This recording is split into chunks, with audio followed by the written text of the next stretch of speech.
Okay, so, we have a spell that is used greatly in one or a few of my games. Contact other plane. You're on your own. All right.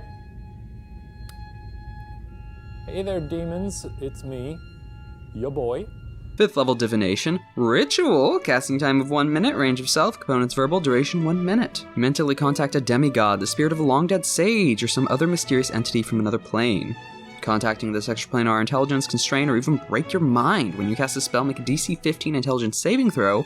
On a failure, you take 66 psychic damage and are insane until you finish a long rest. While insane, you can't take actions, can't understand what other creatures say, can't read, and speak only in gibberish.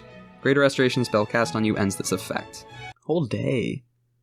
No long rest. A successful save, you can ask the entity up to 5 questions. You must ask your questions before the spell ends. The DM answers each question with 1 word, such as yes, no, maybe, never, irrelevant, or unclear.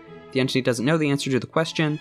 If a 1-word answer would be misleading, the DM might instead offer a short phrase as an answer.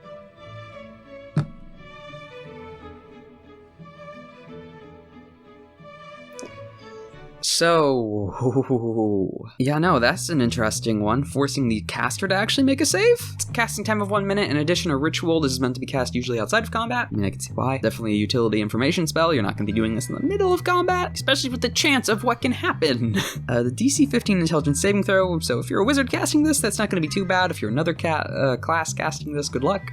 Because then you take 66 psychic damage. You don't take half damage if you pass, which is good, but 66 psychic damage at that level hurts. Later levels, not too much. But it's the and are insane until you finish a long rest. For most games, that's gonna be just okay until the day ends, which can still hurt if having an entire player out of commission virtually, because you can't take actions. It's even worse than, this is worse than Feeble Mind, because at least Feeble Mind you can still take actions. Even though you can't spellcast, you can still make melee attacks. Or do simple things. No, this is just no actions. You're just done. That hurts. But, like, put it this way. In my games, I run a modified gritty realism. That insane until a long rest is gonna really hurt. But we'll get to some ways my players get around that. On successful save, you can ask 5 questions. Now, some who have seen my commune video would know that I'm like, oh yeah, depending on what you're specifically contacting, you can put their own bits of, word answers and such. How to put it? I mean, the base rules of the spell is an alternate to commune, getting the yes, no, maybe, never, irrelevant, and then the short phrase. But, you know, if you don't have a god to talk to, you're gambling with it, and that's the potentially breaking your mind. My home games, specifically because it says you're contacting a type of thing, I took that as you're potentially able to reach out to a particular entity. Now that I'm getting to the home rule and house rule territory, but in my games I allow the players to pick a specific entity if they know of or have some connection to, similar to a cleric or paladin contacting or communing with their specific god, or a totem barbarian communing with those spirits. So I also still have those biases, and the home rule biases bleed into those short phrases. I really like short phrases. Makes it more interesting on the answers you get. Now, because as a big disabler, if you miscast, though you're mostly going to be casting this in utility, it kind of stops you from doing this in the middle of, not just the middle of combat, but the middle of a dungeon. You can't ask this for a puzzle question. You can risk it, but that's the thing, it's a risk, it's a gamble. You can try to get the answers to a puzzle, the way to get through a dungeon, how to take out a boss, but you might completely incapacitate one of your party members in the process, so it's safest to do this outside of combat, unless you have a divination wizard who has his portent dice. Yeah. That's what I get at my tables a lot, is the players with portent dice just consistently only really casting this when they have a good roll they can use on themselves and downtime.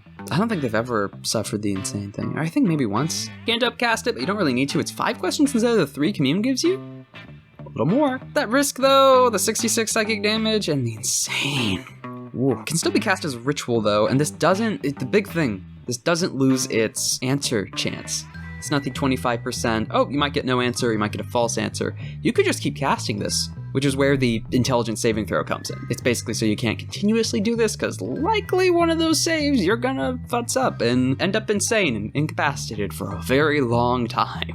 I have to give this a 7 out of 10 for the additional answers and the fact it's a ritual and doesn't really fail. 6 out of 10.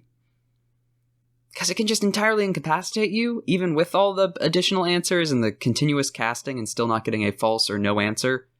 But the incapacitation is the way that comes in to balance that, so 6 out of 10.